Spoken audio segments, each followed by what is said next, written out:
who are you asking to speak to first of all at the company? So what title should you contact and build a relationship with? So basically, who you should basically call is, so when you call these, these builders, first person you're gonna get on the phone with is usually a receptionist. The front desk lady. Yeah. And sometimes they don't transfer you over. Yeah. But all you want to do is basically ask them like, hey, my name is Roosevelt. I was calling to see, are you guys currently purchasing any lots in the Broward County area? Wanted to know if you guys are still buying. And right, they either answer yes or no. And sometimes you get those receptionists are taking the job a little too serious. You're not getting paid that much to be doing all that. Yeah, you're gonna get them. You're gonna get them as well, and that's why it's very important to call a lot of them at in a day. You want to call like 50, almost to 100 builders a day, because everything is a numbers game, right? You want to get through the no's so you can get the yeses. And just like in real estate, right? Just like you're looking for motivated sellers, you're looking for motivated people, motivated buyers, right? People that are going to buy, people that need you, Roosevelt, people that need your service. And there's people out there that need your service. Yeah. And what's the title though? Like, what title is that person at that company that is usually handling that? Who you usually land acquisition. Okay. Yeah, it's a land acquisition. Okay. So you want to usually call them and say, hey, I'm trying to get in touch with the person who oversees or who's the land acquisition person. Yeah, that's it. And then from there, they either transfer you over or they'll either say, hey, he's not in right now, or how can I help you? Gotcha. Right. And from there, get the person on, boy or girl, doesn't matter. From there, what is your pitch to the land acquisition person? And basically, I'm just introducing myself, letting him know what my services are. Telling him that I'm an investor. And I basically tell him what I do. I get off-market properties around the Broward County area, and I'm just wondering to see if you guys are currently buying right now. And then from there, he either tells me yes or no, or he tells me his criteria and stuff, like how much he's paying and stuff like that. What they're looking for. Yeah, what they're looking for. Exactly. And then what I do, I just go out and hunt. Right? Yeah. Now you got a relationship. You know what they want. So now you just got to go after what they want. And now once you get it, you get the property. So what is your pitch to so you found a property for somebody. And what is your pitch to that person when you cold call them? So, I'm basically introducing myself, saying, hey, just wanted to know if you're possibly interested in selling your piece of land over here at 123 Main Street. And they either tell me yes or no, right? Because you got to realize, Rosa, right? Not everybody is motivated. Not everybody I'm cold calling, I'm reaching out to, right? Because you got to realize we're not calling people that's listed on the MLS. Yeah, they wasn't even thinking about selling it. Exactly. We're calling people it's like door knocking. Right, to see if you would be interested in selling if we give you cash, right? Because a lot of people they don't think about selling, but they have thought about selling in the back of their mind, and they just never act on it yet. Exactly, and it's like I knocked on the door, and it's like, wow, yeah. How much would you give me? Thinking about that. Yeah, how much would you give me?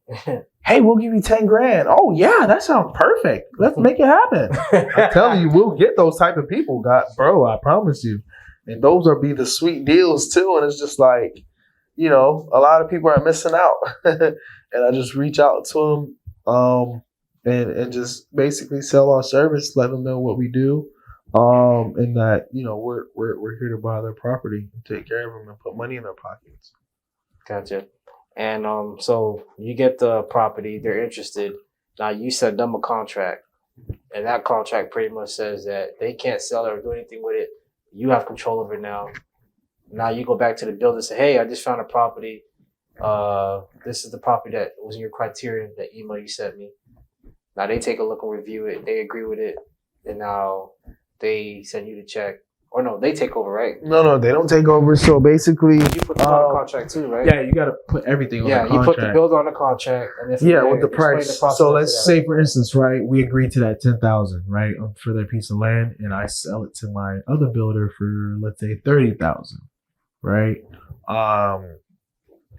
So I put the seller under contract at $10,000, right? And if they want a deposit, let's say they want a $1,000 deposit. I don't put that deposit down, Oh, Roosevelt. the seller asked for that too? Yeah, they want a deposit because you have to send it. So everything goes through a title company. Yeah. Right? Title companies, they handle all real All estate that. transactions. Okay. When you're buying your first home, you got to go through a title company, right? So they handle all of that, and basically you got to get them under contract, right? And if they want a deposit, the deposit has to go to the title company, and you can pick your own title company. Yeah, I was about to ask you that. How do you qualify a title company? You can pick your own title company, or most of the time, the buyer has a title company that I use. The building. Yeah. That's okay. They have their own title company that we use. And I just let them, hey, we use one title company from the store. And there, and basically got $1,000. My builder, my buyer, who puts that $1,000 down? Right, not me. Because he's the that's fine. Yeah, All I'm doing is putting it in a contract with interest. Right, I'm just flipping paper. This is right here. This is the contract. This is your contract, Rose, and then this is my contract with the buyer. Right. So I have two separate contracts. That needs to go to the title company. So I send both of these, and mind you, this is all virtual. I don't leave my house. So, I send both of these contracts, right? One for 10 grand between me and the seller, and the other one for 30 grand between me and the buyer. And they have both contracts. Now, the title company, they do their job from there. They run title to make sure the property's free and clear, there's no liens, stuff like that. And then once that's done, right, now we prepare to close. Right? My buyer, he sends the 30K to the title company, and then on the closing date, seller gets the 10K I promised them. I get $20,000 because that's the difference. That's the difference. That's the difference. I pocket it for signing it, and my buyer gets the property. Whatever he wants to do with it. Yeah. They probably build on it. So. Yeah. You look at it like that. I just do that like 10, 20 times a month. 100K months here. 6-figure months. So, like I said, the sky's the limit. Right? And what we do and how we look at it, we don't really think of the money. We think of how can we help somebody sell a piece of land. Change somebody's life. It's a burden. It's a burden on somebody. It's like, yo, I got this piece of land, paying taxes on it. I don't want this shit. Somebody give me some money for it. All right? And they end up selling it to us. And we make money off it. They make money. Everybody's happy. And that's basically how it is. So, I was talking to Tino about this, and he was telling me that sometimes when you cold call somebody, right? Mm-hmm. And they're like, "Oh, yeah, I'm interested, but talk to my real estate agent."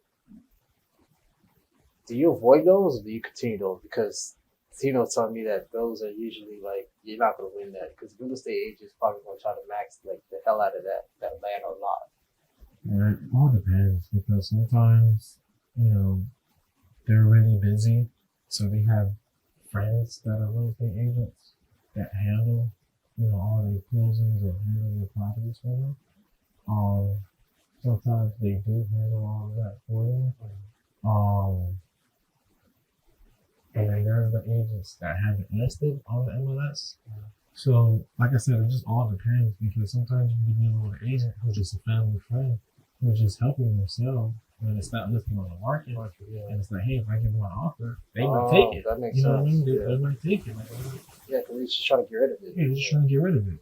Right? And they rather their homies or real estate agents look at the paperwork, make sure everything's legit, they don't have a scam, and then they sign it. How do you qualify? How do you qualify a seller? I guess. I mean, so when you cold call them, how do you qualify them to make sure that you're not wasting your time with them? So you just want to make sure, like, first I see if they're interested in selling. That's number one. Because if they're not interested, you're not interested. Yeah, because it's sales at the end of the day. Still, and in sales, sometimes you got somebody that's interested in the beginning, and then they fall through the cracks. Somehow you're like, yo, I could have sworn this was about to close, and it didn't close. It happens. We win some, we lose a lot of deals as well. But in the day, we can't. We don't focus on the L's. We just focus on the next deal. The next deal. On to the next one. That's my favorite saying. Yeah, on to the next one. Yeah, on to the next one. We can't be dwelling can't be dwelling in the past, bro. So, they'll fall through. Fuck it. There's another person out there who needs us. Okay. So after asking them, are you interested in selling? Do you have any other qualifications, like questions you ask them? So I mean, it's all depends. It all goes off the flow. I ask them kind of different. I have a script that I can send you as well as. But it's so many ways, right? I come on the phone. It's just not I don't, say the same questions over and over. Like, it's like, you don't want to sound like, I was about to say, you don't want to sound like a robot. You want to have a conversation. I have so many regular conversations with these people. It's like, it just comes off natural, right? It's just not, I'm not asking a question like, oh, how long did you have this? Okay, when are you going to do this? When are you going to do that? No. I don't kill them with questions. I just, hop on the phones as if I'm a friend, looking to help them out to see if this is something that they would be interested in doing. The best sale calls is when they're talking the most. You know what I'm saying? I let them vent on the phone. I don't do the talking, right? I let them talk. I just want to listen. That's all. Gotcha. Okay. So how do you base pricing on these lots that you like? So you get a seller on the phone, and you're looking at their property that they're trying to sell, and I know they're going to usually throw you a number, but sometimes they ask you how much. So how do you price these lots? So it all depends on what my buyer can pay. I don't price them off of that. If my buyer says, "Hey, Roosevelt." Oh, okay. So that's part of the criteria where they say how much they're willing to spend on any property. Mm-hmm. Yeah. So they say, "Hey, you can pay $30K for properties around here. We'll try to look for properties around here under $30K.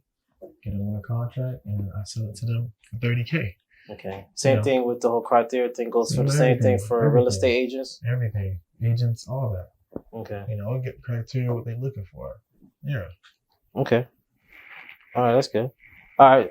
As far as VA virtual assistants, is that your thing or do you? Yeah, I have two. I have two of them right now that work for me. They're really helpful. Because as an entrepreneur, right, when you're scaling, you have to delegate certain tasks that time wasting. I have them that do handle certain tasks where I pay them like $4 an hour. But you got to realize they're in the Philippines, right? $4 an hour. True, that's a lot. Yeah. That's a really good job. I think they have a different euro over there too. Yeah. Like $4 an hour to them. Like, so I paid my VA like $350 yesterday, and it's like $25,000 in Philippine money. You know what I mean? So they living off of that. They take care of a lot of things off of that with that bread. And believe it or not, a lot of business owners are leaning towards VAs, and that's why it's really getting scary out here if you have a 9-to-5, because these big corporate companies, they're gonna replace the regular American that they're paying $15 an hour, and they're gonna replace you guys with a virtual assistant where they can get three of you for $5 an hour a piece when it's just one of you. So it's really getting scary out here, man. Believe it or not. And VAs are really very, very helpful people out there in the Philippines who just need work, and they work really hard. I have two of them, and they help me make a lot of money, because I'm not focusing on the tasks that I pay them to do. The owner of McDonald's is not in the back frying fries and shit like that. The owner of Walmart not in the cash register. That nigga on the plane. So I pay them to handle all that. Yeah, handle everything else. So yeah, VAs are helpful. They're just virtual assistants. They help you if you need any emails done, organization. They just help you with that. That's what they do. Gotcha. As far as land and lots, like properties, I know you say you got a criteria and you go after whatever the builder or the real estate agent is looking at. That guy, I forgot his name, the We Land Specialist guy you're talking about? Yeah. What was his name again? We Are Land Specialists. We Are Land Specialists, yeah. He was talking about where he was looking at properties on MLS. Speaking of MLS, actually, before I even get into that topic. Yeah. Do you have access to that, or should someone? Nah, you need like a Real estate, yeah. you You need to have connection, yeah. Yeah, you gotta be licensed to get access to that. Yeah. But I mean, you can have access to that. There's a software called PropStream, PropStream.com. They have a 7-day free trial.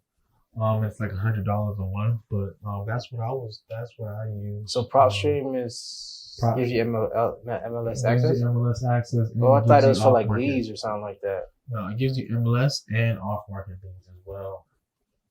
So you're able to get that software and